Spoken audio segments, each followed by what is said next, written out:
오늘 저는 사도행전 1장 8절 말씀을 근거로 증인, 두 글자인데요, 증인이라는 제목으로 함께 말씀 나누도록 하겠습니다. 예배 전에, 설교 전에 제가 당부드리고 싶은 말씀은 성경 본문이 굉장히 많습니다. 제가 제시하는 성경 본문이 굉장히 많고 우리가 함께 읽는 귀한 시간이 됐으면 좋겠는데요. 스크린으로 나올 테니까 여러분들 함께 같이 끝까지 합독을 해주셨으면 좋겠습니다. 최근 저는 인터넷에서 한 기사를 흥미롭게 보았습니다. 그 기사는 6월 14일 굿뉴스라는 기독교 사이트에 올라온 기사였는데요. 제목은 전도 불붙은 여의도 순복음교회 전도 청백전 눈길이라는 제목이었습니다. 다시 한번 말씀드릴까요? 전도 불붙은 여의도 순복음교회 전도 청백전 눈길이라는 제목이었어요. 그 내용은 이랬습니다. 여의도 순복음교회에서 올해 전도 5만 명을 달성을 목표로 전도 청백전을 하고 있다라는 내용이었습니다. 그래서 각 교구는 4월부터 시작되었는데 모든 교구가 청팀과 백팀으로 나뉘어서 그간 진행된 다양한 여러 가지 형태의 전도법들을 총동원해서 전도를 하기 시작했다고 하였습니다. 영등포 대교구의 한 권사님은 주변의 인맥을 통해서 전도를 하였는데 올 상반기에 108명을 전도하셨다고 합니다. 더 크게 좀 놀라주시기 바랍니다. 또 양천대교구의 한 권사님은요 40명을 전도했다고 하시면서 관계 정도에 중점을 자신은 두었다라는 얘기를 고백하셨습니다. 그 결과 청팀과 백팀으로 전도 경합을 벌인 지 2달 만에 제가 본 게 6월 14일 기사였는데요. 현재 백팀은 그때 당시 6월 14일 현재 백팀은 1637명, 청팀은 1877명이 전도되어서 총 전도된 인원은 4385명이 전도되었다는 기사였습니다. 사랑하는 성도 여러분, 여러분들 중에 이 기사를 보신 분들도 있으실 것이라고 생각이 됩니다. 여러분들 이 기사를 보고 또는 제가 이렇게 말씀드리는 것을 들으시고 어떤 생각을 하게 되셨나요? 저는 일단 기사를 보면서 맞다, 우리가 이렇게 전도했었는데, 우리가 저렇게 열심히 전도했었는데 라는 생각을 좀 하게 됐습니다. 저는 개인적으로 수원 순복음교회에 온 지 많이 되지는 않았습니다. 근데 오자마자 제가 굉장히 인상 깊게 봤던 2가지가 있었는데요. 첫 번째로는 대성전에 올라오면서 계단에 붙어 있는 문구가 굉장히 인상적이었습니다. 여러분 무슨 문구가 쓰여 있는지 아시죠? 다들 보고 계시죠? 해야겠다고 생각을 하시죠? 이런 문구가 있습니다. 전도는 축복의 지름길, 전도는 부흥의 불씨. 할렐루야. 전도하면 믿음이 자랍니다. 아주 크게 전도할 수 있다 하면 된다 해보자. 나도 100명. 이렇게 거의 모든 성도가 주일마다 지나다니는 그 계단에 전도에 대한 강력한 메시지가 붙어 있는 것이 개인적으로 굉장히 인상적으로 느껴졌습니다. 그리고 두 번째 인상적인 것은 바로 기관장 기도회 시간에 하는 구호 제창이 되게 인상적이었어요. 구호 준비! 한번 해볼까요? 제가 해도 되나 모르겠는데 제가 해보겠습니다. 구호 준비! 할렐루야! 할 수 있다! 자, 잊어먹으셨나요? 제가 알려드릴게요. 할 수 있다 짝짝짝, 하면 된다 짝짝짝, 해보자 짝짝짝, 나도 100명 짝짝짝. 아멘입니다. 자, 기억 한번 해보시고요. 이게 맞는 거 맞죠? 제가 한 번도 안 해봐가지고 굉장히 떨립니다. 자, 다시 한번 해보겠습니다. 구호 준비! 할렐루야! 할 수 있다! 하면 된다! 해보자! 나도 100명! 아멘! 여러분, 이런 구호와 이런 문구들 무엇을 말하는 것입니까? 이 교회가 어떤 교회인지, 무엇을 추구하고 있는지, 이 교회의 목적이 무엇이며 무엇에 주력하고 있는지를 말해준다고 할 수 있을 것입니다. 그래서 저는 우리 수원수범교회 처음 왔을 때 이 교회는 전도하는 교회구나 라는 것을 알 수가 있었습니다. 맞습니까? 할렐루야. 그런데 사실 과거 우리 대한민국의 많은 교회들은 분명 이 땅의 복음화를 위해서 뜨겁게 주의를 감당하는 그런 교회들이었습니다. 은혜를 받은 사람들은 마을마다 도시마다 들어가서 가는 곳마다 교회를 세웠습니다. 또 그 교회들은 기도에 힘쓰고 하나님을 향해서 뜨겁게 찬양하며 예배하였습니다. 그리고 대한민국의 교회는 교회마다 부흥을 하며 이루며 성장의 성장을 거두었습니다. 그러나 지금은 어떻습니까? 사실 오늘날의 교회는 솔직히 과거와 같이 전도하지 못하는 것 같습니다. 특별히 코로나 시대를 지난 오늘날 많은 교회는 여러 가지 면에서 과거 교회들과 차이점을 보여주고 있습니다. 지금 많은 한국의 교회들은 이 시대를 전도하기 힘든 시대다라고 이야기합니다. 안 그래도 쉽지 않은 이 시대를 살고 있는데 코로나 2년을 지나면서 이 전도하는 것이 더욱 힘들어졌다고 말하고 있습니다. 그러면 여러분, 오늘날 교회가 전도하지 못하게 하는 이 시대란 도대체 어떤 시대일까요? 사실 우리가 사는 이 시대는 교회적으로 볼 때 코로나 시대를 지나면서 한국교회 침체기가 본격적으로 시작된 2000년대 이후 가장 심각한 상황의 상황을 맡고 있는 시대라고 할 수 있습니다. 그래서 팀 켈러 목사님은 그의 책 탈기독교 시대의 전도라는 책에서 이 시대를 탈기독교 시대라고 말하였습니다. 무서운 말 아닙니까? 기독교를 탈출하자, 이런 말 아닙니까? 여러분, 모든 세계가 기독교 신앙과 점점 멀어지고 있고 미국의 교회의 3분의 2 이상은 이미 정체기를 맞거나 쇠퇴하는 중이라고 합니다. 그러면서 이 시대의 복음 전도가 어려운 이유를 팀 켈러 목사님은 3가지로 이야기하였는데요. 첫 번째, 신성한 질서를 파괴하는 세대의 문화가 생겨났기 때문이라고 말했습니다. 오늘날 많은 사람들이 죄의식이나 신앙에 대한 이해가 없습니다. 사후 세계를 전혀 믿지 않는 사람들이 많이 있습니다. 여러분, 그들에게 가장 중요한 것은 무엇입니까? 내가 가장 중요합니다. 나의 삶이 가장 중요합니다. 그래서 그래서 그들은 구원을 말하는 자들에게 이렇게 얘기한다고 하는데요. 잘 들어보시기 바랍니다. 우리에게 혹 구원이 필요하다면 그 구원이란 우리에게 구원이 필요하다는 생각으로부터 해방되는 것이 구원이다.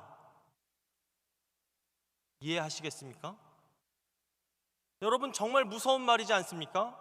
여러분, 이게 무슨 말이에요? 예를 들어 이런 거예요. 물에 빠진 사람이 나 구해주지 않아도 돼 라고 말하는 것과 같은 것입니다. 물에 빠져 죽어가는 사람이 나 제발 그만 내버려 둬 라고 말하는 것과 같은 것입니다. 오늘날 많은 사람들이 다가오는 하나님의 심판 앞에서 이렇게 이야기하고 있더라는 것입니다. 두 번째, 디지털 문화가 전도하기 힘든 시대의 특징이 되었다고 합니다. 특별히 오늘날 거의 모든 사람들의 손에 들려있는 핸드폰, 스마트폰은 전도를 막는 사탄의 강력한 도구로 사용되고 있습니다. 거리에 지나다니는 여러분, 많은 사람들을 보면 어떻습니까? 많은 사람들이 귀에 이어폰을 꽂고 걸어다닙니다. 무슨 의미일까요? 귀를 막고 다른 소리를 듣지 않겠다는 것입니다. 내가 좋아하는 소리만 듣겠다는 것이죠. 물론 그 귀에 찬양이 울리고 말씀이 울려 퍼진다면 너무나 의뢰스럽겠죠. 그런데 그 귀에 이어폰을 꽂고 있는 사람에게 무엇을 듣고 있습니까? 라고 물어보는 질문을 한다면 뉴진스의 하이보이요 라고 말한다면 여러분, 복된 소식에 귀를 막아버린 사람들, 이렇게 귀를 막아버린 사람들에게 전도하는 것은 당연히 쉽지 않은 것이라는 것입니다. 여러분, 이런 스마트폰, 각종 디지털 기기들, 성도들에게 당연히 좋은 영향은 아닙니다. 사단은 스마트폰과 첨단 기기들을 이용해서 우리 성도들이 말씀과 멀어지게 하고 진리가 아닌 것으로 속이고 있고요, 죄를 죄가 아닌 것으로 말하고 있습니다. 그런 시대가 바로 지금 오늘 우리가 사는 이 시대라는 거죠. 더 나아가 스마트폰과 디지털 문화는 가정의 대화를 단절시키고 있고요, 성도들 간의 교제를 단절시키고 있고요, 우리 자녀들이 말씀을 읽지 않는데 결정적인 역할을 하는 것이 바로 이 핸드폰, 스마트폰, 디지털 기기라는 것이죠. 물론 저도 아이들을 기르고 있는 입장에서 어쩔 수 없다라는 것, 어쩔 수 없이 준다라는 것, 저도 잘 이해하고 공감하고, 저도 참 고민이 많습니다. 그러나 그것이 분명 우리 아이들이 말씀 읽지 않는데 영향을 끼치고 있다는 것은 분명한 사실이라는 것이죠. 그러므로 스마트폰이 인간에게 거의 24시간 붙어있는 이런 세상 속에 살고 있는 우리 성도는, 전도는 물론이거니와 신앙생활을 잘 하기도 힘든 시대에 우리는 살고 있다라고 말할 수가 있겠습니다. 세 번째, 팀 켈러 목사님은 정치의 양극화를 들었습니다. 오늘날 이념에 의한 양극화가 날로 심해지고 있는 것이 사실입니다. 문제는 한쪽을 지지하게 되는 사람은 자신과 생각이 다른 사람의 생각과 다른 생각의 말을 들으려고 하지 않는다는 것입니다. 수용하지 않고 배척한다는 것이죠. 그리고 자신이 지지하는 이념을 중심으로만 생각하고 교류하고 교제하며 살아갑니다. 오늘날 가정과 교회에서도 이런 이념에 의해 의견이 심각하게 갈라지는 것을 많이 보게 됩니다. 중요한 것은요, 하나님의 법과 하나님의 말씀은 세상의 법 위에 있다라는 것입니다. 다시 말해서 하나님의 법은 세상 법보다 더 상위의 개념의 법이라는 것이죠. 교회는 이렇게 이념으로 양분화되어 있는 시대에서 성도들이 하나님의 말씀으로 세상을 해석할 수 있도록 도와야 될 줄 믿습니다. 그래서 이런 양극화 시대의 교회의 역할이 너무너무 중요하다고 말할 수 있습니다. 교회는 성도들이 세상의 흐름에 따라 인본주의적인 결정하거나 지지하지 않고 하나님의 뜻대로 올바른 삶을 살 수 있도록 하나님의 말씀을 바로 가르쳐야 될 책임이 바로 교회에 있는 것입니다. 예를 들면 동성애와 차별금지법에 대한 분명적 성경적인 해석을 성도들에게 제시하고 분명하게 가르칠 수 있어야 된다는 것입니다.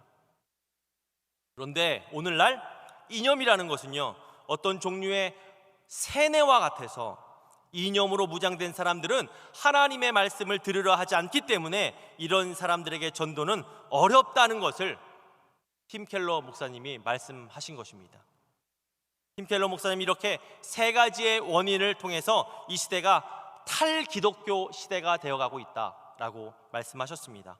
사랑하는 성도 여러분, 오늘날 시대는 정말 조금 복음 전파가 힘든 시대가 된 것은 사실입니다. 우리의 현실입니다. 그러면 결론적으로 우리가 전도 해야 될까요? 해야 될까요? 해야 되죠. 할렐루야. 그러면 여러분, 우리 어떻게 전도하시겠습니까? 모든 사람들이 기독교를 탈출하려고 하는 이 시대 속에서 여러분들 어떻게 전도하시겠습니까? 탈기독교 시대를 살고 있는 이 교회가 어떻게 전도하여 땅끝까지 복음 전하라는 예수님이 주신 그 사명을 감당할 수 있을까요? 저는 오늘 이 시간 전도에 대한 아주 새롭고 쌈박하고 신선한 아이디어를 제시하기보다 전도에 대한 성경적인 입장과 방법은 무엇인지, 성경이 뭐라고 얘기하는지, 할렐루야, 하나님이 전도에 대해서 뭐라고 얘기하시는지 좀 알아봤으면 좋겠습니다. 오늘 이 시간을 통해 우리 수원 순복음교회가 교회로서 감당해야 되는 전도에 대해서 함께 묵상함으로 전도의 열정이 회복되어지고 다시 부흥으로 나아가게 되는 계기가 되기를 예수님의 이름으로 축복드리겠습니다. 제가 물을 한 잔 잠깐 마시겠습니다. 그래 보이지 않는 것 같아도 굉장히 떨고 있거든요. 베이직 교회, 여러분 아시죠? 베이직 교회의 조정민 목사님은 기독교를 두 단어로 이야기하라고 한다면 오라와 가라로 말할 수 있다고 말씀하셨습니다. 뭐라고요? 오라와 가라. 그렇죠? 여러분, 예수님은 갈릴리 해변을 지나시다가 시몬과 안드레를 보고 이렇게 말씀하셨습니다. 우리 마가복음 1장 16절 말씀 함께 합독합니다. 시작. 예수께서 이르시되 나를 따라오라. 내가 너희로 사람을 낚는 어부가 되게 하리라 하시리니. 아멘. 자, 예수님이 이렇게 제자들을 부르셨어요. 그리고 그들과 3년간 함께 지내시면서 그들을 가르치셨습니다. 예수님이 이렇게 제자들을 부르고 가르치신 이유는 뭐예요? 바로 그들을 보내기 위함이었습니다. 그래서 사복음서, 특별히 마태, 마가, 누가 복음에 보면 예수님께서 제자들을 보내는 그런 장면이 기록되어 있습니다. 우리 읽어보셨으면 좋겠습니다. 우리 마태복음 28장입니다. 마태복음 28장 19절로 20절 말씀 함께 합독합니다. 시작. 그러므로 너희는 가서 모든 민족을 제자로 삼아 아버지와 아들과 성령의 이름으로 침례는 베풀고 내가 너희에게 분부한 모든 것을 가르쳐 지키게 하라. 볼지어다 내가 세상 끝날까지 너희와 항상 함께 있으리라 하시니라. 아멘. 이번에는 마가복음입니다. 마가복음 16장 15절 말씀 함께 합독합니다. 시작. 또 이르시되 너희는 온 천하에 다니며 만민에게 복음을 전파하라. 아멘. 누가복음 볼까요? 누가복음 24장입니다.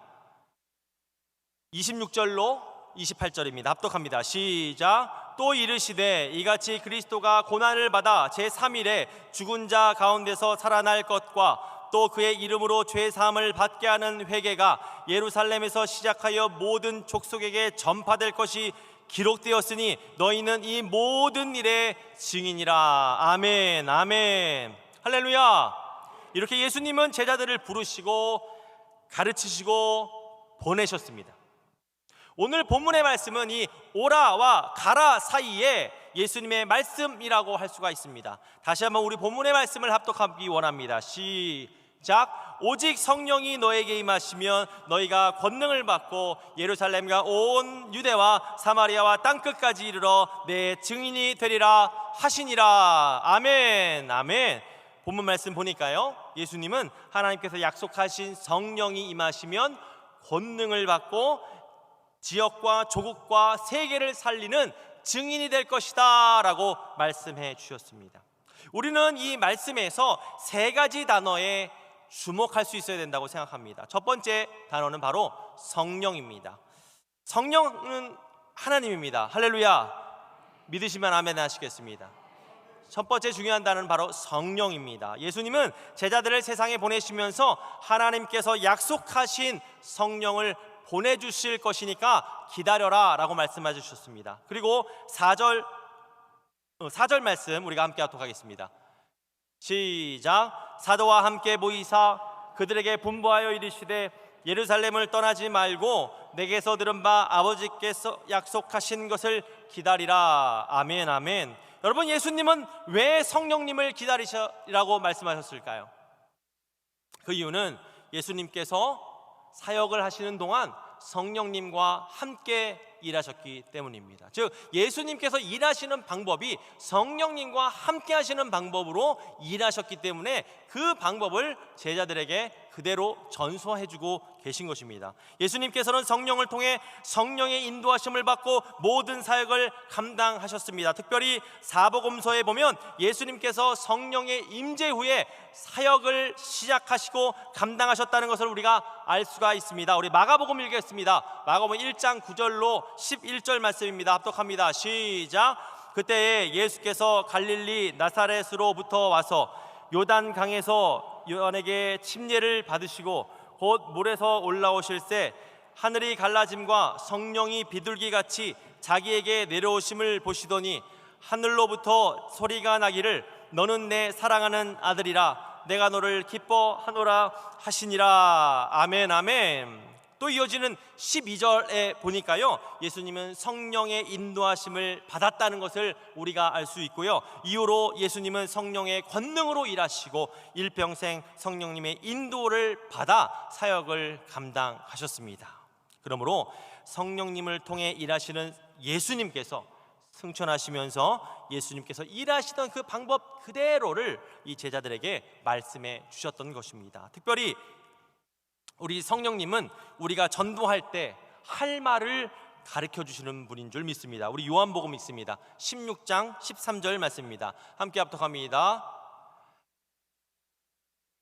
제가 읽습니다. 그러나 진리의 성령이 오시면 그가 너희를 모든 진리 가운데로 인도하시리니 그가 스스로 말하지 않고 오직 들은 것을 말하며 장래일을 너에게 알리시리라. 아멘. 그러므로 여러분, 우리가 전도하러 나갈 때, 우리가 증인의 삶을 살아나갈 때 무엇이 중요하니까? 바로 성령 충만이 중요한 것입니다. 성령 충만함으로 하나님께서 우리에게 주신 사명, 즉 증인의 사명과 전도의 사명을 감당할 수 있는 것입니다. 우리 수원 수목교회 모든 성도 여러분들이 늘 성령으로 충만하여져서 하나님의 충성된 일꾼으로 쓰임받게 되시기를 예수님의 이름으로 축원합니다.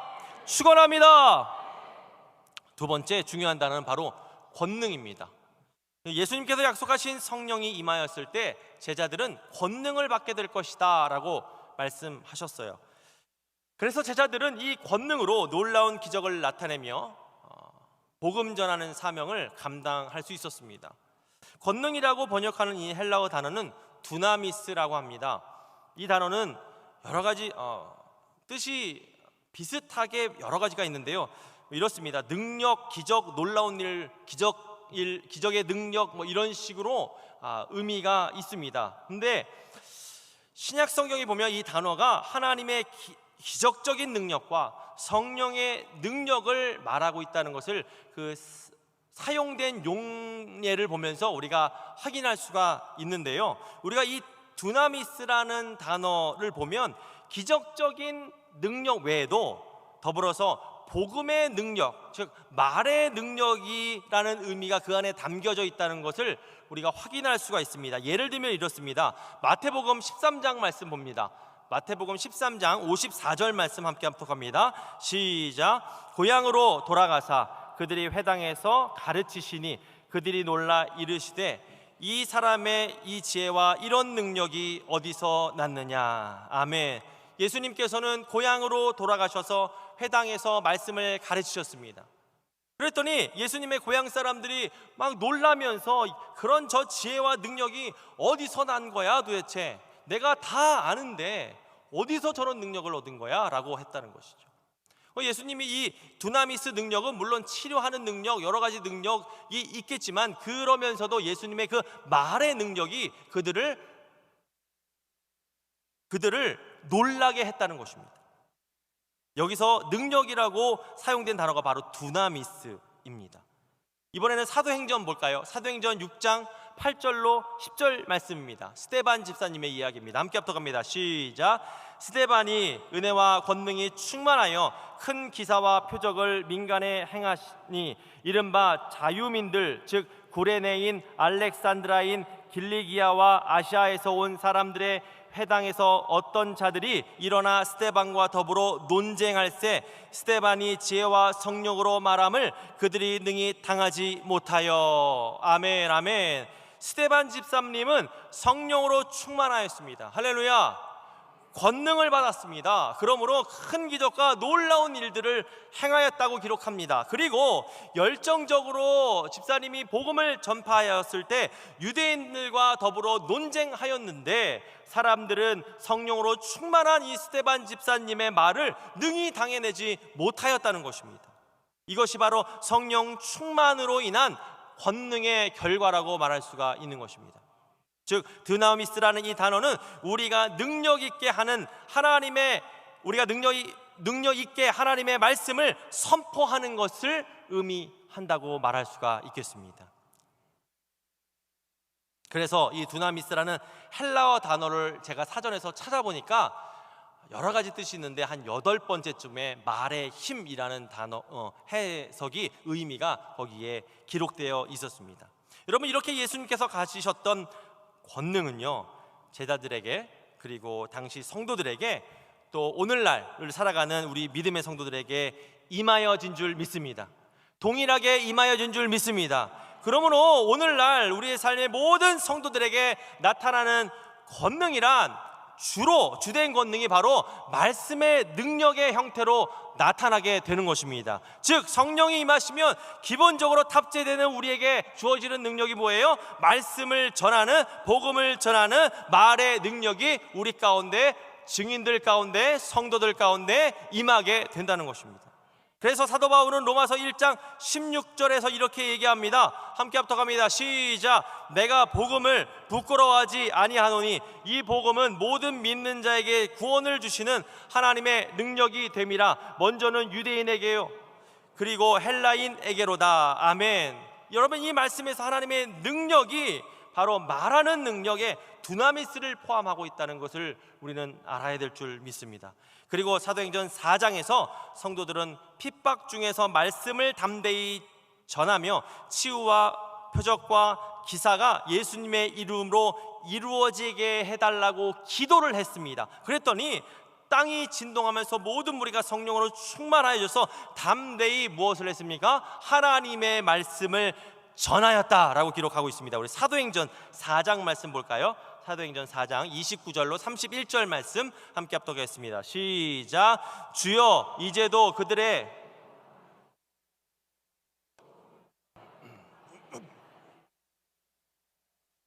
손을 내밀어 병을 낫게 하시옵고 표적과 기사가 거룩한 종 예수의 이름으로 이루어지게 하옵소서 하더라.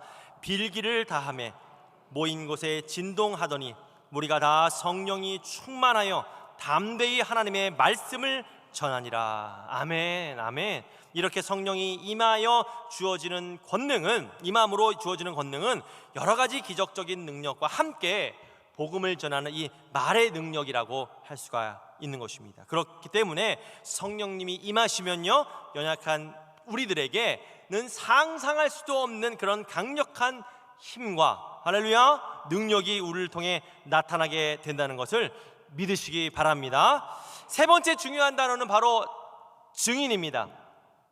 여러분, 성령님이 임하여 권능을 받으면 오늘 말씀 보니까 증인이 될 거야 라고 얘기를 하셨어요. 여러분, 증인은 헬라어로 마르투스라고 하고요, 이 단어는 순교자를 의미하는 단어의 어원이라고 합니다. 즉, 증인이란 죽음을 두려워하지 않고 순교적 자세를 가지고 보고 들은 것만을 증거하는 사람을 말한다는 것입니다. 여러분, 사실 여러분들 다 아시다시피 이 증인이란 법률 용어죠. 법률 용어입니다. 그래서 법정에서 증인이 있죠. 증인이란 여러분 어떤 사람이에요? 보고 듣고 한 것만 말할 수 있는 사람이에요. 이 사람이 거짓말하면 됩니까, 안 됩니까? 다른 얘기하면 됩니까, 안 됩니까? 안 됩니다. 여러분, 재판할 때 증인이 그래서 무엇을 하냐면 증인 선언문이라는 것을 읽습니다.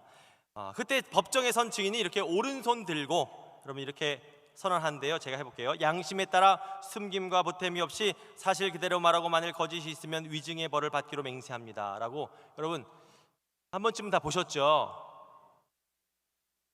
텔레비를 통해서 보셨죠? 네, 법정에 가실 일은 없어야 될 줄 믿습니다. 그런데 어쨌든 텔레비를 통해서 우리가 다 이렇게 선서하는 것, 예능을 통해서라도 본 적이 있으실 것입니다. 이렇게 증인은 보고 들은 바를 사실 그대로 말하는 게 바로 증인입니다. 여기서 중요한 것은 뭐예요? 본 그대로를 말해야 된다는 거예요.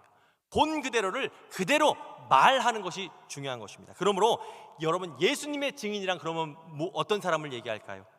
예수님이 보여주신 많은 기적과 예수님의 십자가 사건과 부활 사건과 승천하신 사건, 이 사건들을 본 사람들이 그대로 그 사실을 말하는 사람들이 바로 예수님의 증인이라고 할 수 있을 것입니다.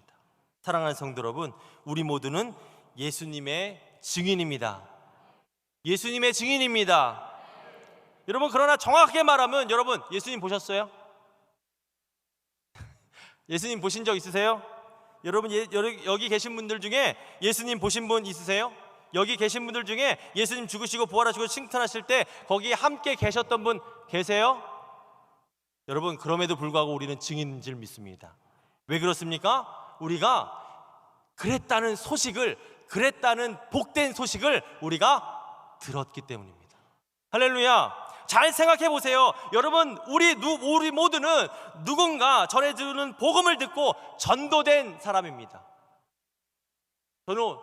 저는 개인적으로 우리 어머니가 말씀해 주셔서 믿고 나왔습니다. 할렐루야. 즉 우리는 예수님을 직접 목격한 사람들의 증언이 전해져서 우리까지, 여러분들에게까지 그 복음이 들려지게 됐다는 거예요. 그래서 우리가 그 복음을 듣고 예수님을 믿게 된 것이고요, 그리고 그 성령의 임재를 통해서 권능을 받은 우리는 예수님을 전해야 되는 증인이 됐다는 것입니다. 그래서 말씀을 전하는 우리 증인된 성도들의 삶에서 중요한 것이 바로 무엇입니까? 이 과정 가운데, 듣고 전해야 되는 그 과정 가운데 우리에게 중요한 것은 바로 믿음입니다. 우리 로마서 말씀 봅니다. 10장 17절 말씀 함께 합독합니다. 시작. 그러므로 믿음은 들음에서 나며 들음은 그리스도의 말씀으로 말미암았느니라. 아멘. 그러면 여러분, 우리가 전도할 때 어떻게 예수 그리스도만을 전할 수 있을까요? 우리는 증인으로서, 예수님의 증인으로서 예수님의 말씀만, 예수님만 전해야 되는데 다른 거 전하면 안 되는데 어떻게 전할 수 있을까요? 사실 여러분, 우리가 전도할 때 어떻게 전도하세요? 관계 중심을 중심으로 한번 생각해 보겠습니다. 혹시 여러분 주로 전도하실 때 하시는 말씀이 예수님 믿었더니 정말 좋더라 입니까? 혹시 여러분 전도하실 때 하시는 말씀이 예수님 믿었더니 정말로 평안하더라 입니까? 여러분 혹시 전도하실 때 주로 하시는 말씀이 예수님 믿었더니 정말 잘 되었다, 모든 일이 해결되었다 입니까? 물론 맞습니다. 틀린 얘기 아닙니다. 그러나 성경에서 예수님은 우리에게 무엇을 전해야 하는지 가르쳐 주셨어요. 우리가 전도 나가서 증인으로서 무엇을 말해야 되는지 가르쳐 주셨다는 것입니다. 우리 위에서 읽었는데 굉장히 중요한 말씀이기 때문에 다시 한번 소리내서 읽겠습니다. 우리 마태복음 28장 19절로 20절 말씀입니다. 함께 읽습니다. 시작. 그러므로 너희는 가서 모든 민족을 제자로 삼아 아버지와 아들과 성령의 이름으로 침례를 베풀고 내가 너희에게 분부한 모든 것을 가르쳐 지키게 하라. 볼지어다 내가 세상 끝날까지 너희와 항상 함께 있으리라 하시리라. 아멘. 우리가 전해야 될 건 뭐예요? 분부한 모든 것. 뭐예요? 분부한 모든 거 뭐예요? 말씀입니다. 마가복음 봅니다. 마가복음 16장 15절 말씀 봅니다. 함께 합독합니다. 시작. 또 이르시되 너희는 온 천하에 다니며 만민에게 무엇을 전파하라? 복음. 무엇입니까? 말씀입니다. 마지막으로 누가복음 24장 보겠습니다. 24장 46절로 48절 합독합니다. 시작. 또 이르시되 이같이 그리스도가 고난을 받고 제3일에 죽은 자 가운데서 살아날 것과 또 그의 이름으로 죄사함을 받게 하는 회개가 예루살렘에서 시작하여 모든 족속에게 전파될 것이 기록되었으니 너희는 이 모든 일의 증인이라. 아멘. 아멘. 여러분, 예수님이 고난받으시고 죽었다가 살아나시고 이를 통해서 믿는 사람은 회개가 일어나는 것, 이게 모든 족속으로 전파될 것, 그것이 기록된 책 뭐예요? 말씀입니다. 이 모든 일에 저와 여러분들이 증인이에요. 이렇게 우리가 증거해야 하는 복음의 내용은 바로 오직 예수 그리스도인 줄 믿습니다. 우리가 증거에 대한 복음의 내용은 오직 예수 그리스도의 말씀인 줄 믿습니다. 오직 우리가 증거해야 될 우리의 복음의 내용은 예수 그리스도에 대해서 기록된 성경 전체라고 말할 수가 있습니다. 그러므로 우리는 하나님의 말씀을 그대로 소리내서 세상에 선포해야 합니다. 우리는 기록된 하나님의 말씀을 그대로 읽어 선포하는 것입니다. 그것이 예수 그리스도를 전하는 증인의 전도하는 방법인 줄 믿습니다. 윈 형제라는 중국의 선교사님이 있습니다. 우리나라에서는 하늘에 속한 사람이라는 제목으로 책이 소개된 적이 있습니다. 한 2004년쯤에 첫 번째 책이 나왔던 것 같아요. 이분은 예수님을 믿고 중국에서 증인으로서의 삶을 사신 분입니다. 제가 그 책에 전체 막 너무 마치 사도행전과 같은 그런 일들이 기록되어 있지만 제가 앞부분 내용을 잠깐 소개해 드리겠습니다. 이분이 예수를 믿게 되었을 때 어렵게 성경책을 구했다고 합니다. 어렵게 성경을 여러분 구했으니 이 성경이 얼마나 귀했겠어요. 그것도 중국에서, 예수를 믿으면 안 되는 그 중국에서 구했으니 그 귀함은 아마 이루 말할 수 없었을 것입니다.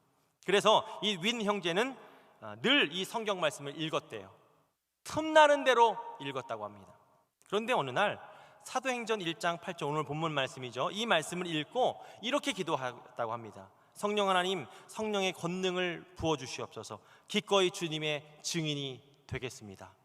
그리고 하나님이 인도하심을 기다렸다고 합니다. 그런데 어느 날 꿈꾸었는데 한 노인이 나타나서 이렇게 말하는 거예요. 너는 증인이 되어서 서쪽과 남쪽을 향해 복음을 전파해야 한다. 너는 이들에게 보내는 나의 증인이다 라는 꿈을 꿨다는 거예요. 그리고 이 인 형제는 하나님의 인도하심을 기다리다가 말씀을 따라 서쪽을 향해 나아가게 되었고 한 형제를 만나게 되었습니다. 그리고 이 형제를 따라갔더니 30명에서 40명 정도에 되는 사람들이 하나님의 말씀 듣기를 갈망하고 있었습니다. 이 사람들을 만나게 된 거예요. 여러분, 이 윈 형제라는 사람은 그때 성경을 읽고 있었고 설교라는 것을 해본 적이 없었습니다. 오직 그가 할 수 있는 일은 지금까지 읽어 암송된 이 말씀을 선포하는 것뿐이었습니다.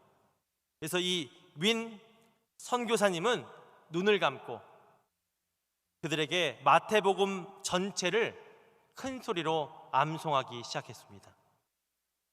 어떤 일이 벌어졌을까요? 눈을 떠봤더니 말씀을 듣고 있던 사람들이 그 말씀에 압도되어서 할렐루야 무릎 꿇고 눈물을 흘리며 회개를 하고 있었다고 합니다. 사랑하는 성도 여러분, 우리의 전도는 이와 같아야 된다고 생각합니다. 왜 그렇습니까? 우리가 선포하는 말씀에 능력이 있기 때문입니다. 우리에게 성령님이 임하실 때 그 권능이 우리에게 말의 능력으로 나타나기 때문입니다. 우리가 선포할 말씀 자체가 하나님이시기 때문인 줄 믿습니다. 그러므로 우리가 기록된 말씀을 선포하기만 하여도 성령 하나님께서 역사하심으로 우리의 상황과 상관없이 기적과 같은 일, 하나님이 원하시는 일, 그 일이 우리의 삶 가운데 펼쳐지고 나타나고 일어나게 될 것이라는 것입니다. 이와 비슷한 장면이 여러분 성경에서도 등장합니다. 느헤미야 8장 9절 말씀을 제가 봉독해 올리겠습니다. 함께 합독합니다. 시작. 백성이 율법의 말씀을 듣고 다 우는지라 총독 느헤미야와 제사장 겸 학사 에스라와 백성을 가르치는 레위 사람들이 모든 백성에게 이르기를 오늘은 너희 하나님 야훼의 성일이니 슬퍼하지 말며 울지 말라 하고. 아멘. 여러분, 에스라가 바벨론의 포로에서 돌아온 이스라엘 백성들에게 하나님의 말씀을 읽어주었습니다. 책을 폈더니 모든 백성이 일어났습니다. 에스라 선지자가 그 말씀을 낭독할 때 많은 사람들은 아멘 아멘 하고 응답하였고요, 응답하고 몸을 굽혀 얼굴을 땅에 대고 야훼 하나님께 경배하였습니다. 그리고 오늘 지금 읽은 말씀과 같이 그들은 율법 말씀을 듣고 다 울었습니다. 다 회개했다고 기록하고 있습니다. 이렇게 에스라 선지자가 읽은 하나님의 말씀을 들을 때 성도들은 울면서 회개하며 하나님 앞에 나왔습니다. 한 군데 더 찾아볼까요? 사도행전입니다. 2장 37절 말씀 함께 합독합니다. 시작. 그들이 이 말을 듣고 마음에 찔려 베드로와 다른 사도들에게 물어 이르되 형제들아 우리가 어찌할꼬 하거늘. 여러분, 2절 상반절에는 베드로 사도의 설교가 기록되어 있습니다. 사실 하나님의 말씀을 정리한 복음이었습니다. 이렇게 복음을 듣게 된 사람들이 어떻게 됐다고 기록하고 있습니까? 역시 마음에 찔려서 그들이 다 회개하며 하나님 앞에 나왔습니다. 그렇게 구원받은, 그렇게 예수를 믿은 사람들이 3,000명이었습니다. 여러분, 우리가 할 일 무엇입니까? 말씀을 세상에 선포하는 것입니다. 이것이 바로 증인의 삶이라고 할 수가 있겠습니다. 사랑하는 성도 여러분, 저는 오늘 사도행전 말씀을 통해서 증인의 삶의 중요성에 대해서 말씀드렸습니다. 여러분들은 오늘 말씀 듣고 혹시 무엇을 해야겠다라고 결단하게 되셨습니까? 여러분, 오늘 정말로 그냥 가시지 마시기 바랍니다. 여러분들이 오늘 말씀을 통해서 꼭 결단하는 부분이 있었으면 좋겠습니다. 여러분들 할 일이 생각이 안 나셨다면, 결단이 아직 안 되셨다면 제가 3가지로 한번 말씀드려 보겠습니다.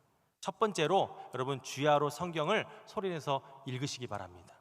위에서도 말씀드렸지만 우리가 증인의 삶을 살기 위해 우리가 해야 될 가장 중요하고 가장 기본적인 것은 바로 성경을 읽는 것입니다.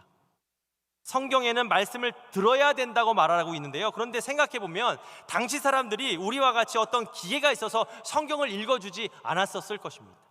그러면 그들이 어떻게 말씀을 들었을까요? 아마 자신이 직접 소리내서 읽거나 다른 사람이 읽어주었을 것입니다. 그러므로 우리는 내가 들을 수 있도록 내가 소리내서 읽어야 됩니다. 그러면 그 소리를 듣고, 내가 읽는 그 소리를 듣고 내가 믿음이 생기는 것입니다. 그리고 소리내서 말씀 읽고 약속하신 성령을 기다리면 성령님이 임하시고 권능을 받고 읽고 암송된 말씀을 선포하게 되어질 때 사도행전과 같은 부흥의 역사가 우리 수원순복음교회에 임하게 될 줄 믿습니다. 두 번째, 여러분들 태신자를 품으시기 바랍니다. 서두에서 말씀드렸지만 여의도 순복음교회 권사님들이 그랬듯이 오늘날 우리가 주력해야 되는 전도는 저 개인적으로는 관계 전도라고 생각합니다. 물론 모든 전도의 방법을 다 동원해야 되는 것이 맞습니다. 그러나 오늘 말씀과 같이 우리가 말씀을 들려주고 믿음이 성장되어서 증인으로 세워지는 데까지 이르기 위해서는 우리가 부모의 심정으로 우리 영혼들을 돌보고 양육하는 것이 맞다고 생각합니다.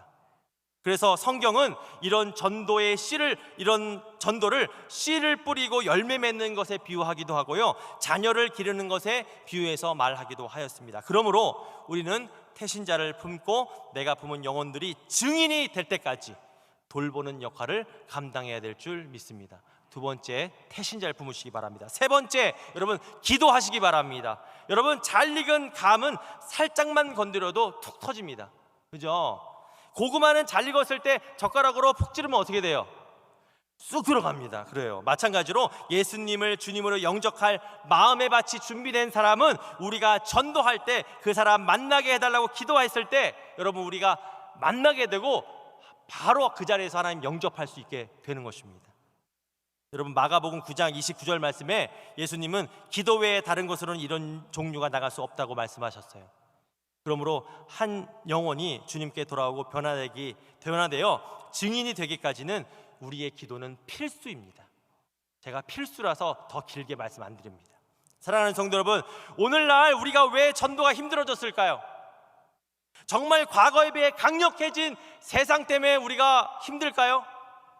오히려 그 문제는 우리에게 있는 것 아닙니까? 우리가 정말 성령으로 충만하고 말씀으로 충만해서 툭 건드려도, 누구를 만나도 하나님의 능력으로 말씀을 선포할 수 있다면, 그런데도 우리가 전도가 힘들까요? 저는 아니라고 생각합니다.